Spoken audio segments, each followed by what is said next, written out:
ভালো নেই আমার ঢাকা শহর। জানি না আগুনটা কোথায় লাগছে। আমার ছাদের থেকে দেখা যাচ্ছে একদম পুরা আকাশ কালো ধোঁয়ায় ছেয়ে গেছে, আর আগুনের লীলে শিখা দেখা যাচ্ছিল। অনেকক্ষণ পর্যন্ত এই ধোঁয়াটা ছিল। হেলিকপ্টার দিয়ে পানি নেওয়া হয়েছে, পানি দেওয়া হয়েছে। অনেকেই একদম ছাদের উপরে উঠে উঠে বসে দেখতেছে, অনেকে ভিডিও করতেছে।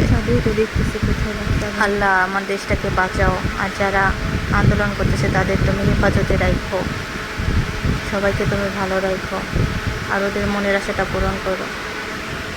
আমার জানা মতে যতটুকু বোঝা যাচ্ছে সেটা হচ্ছে বনানী অথবা মহাখালীর এই আশেপাশে আগুনটা লাগছিল। এদিকে থেকেই হচ্ছে ধোঁয়াটা প্রচুর পরিমাণে দেখা যাচ্ছিল, এবং আগুনের একদম লাল শিখা দেখা যাচ্ছিল। চারিদিকে পুরা উপরে ধোঁয়া এবং চারিদিকে একদম ধাউ ধাউ করে আগুন জ্বলছে সেরকম দেখা যাচ্ছিল। আল্লাহ তুমি সবাইকে হেফাজতে রাখো।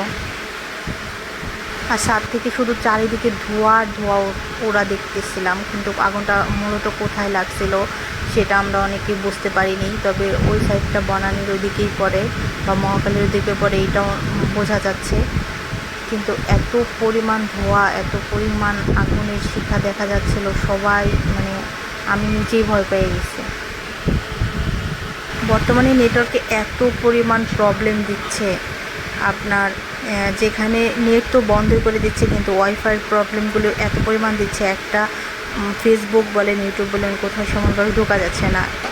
আন্দোলনে তো যেতে পারছি না, দূর থেকে বলছে আল্লাহ যে সকল ভাই বোনেরা আন্দোলন করছেন তাদের পাশে তুমি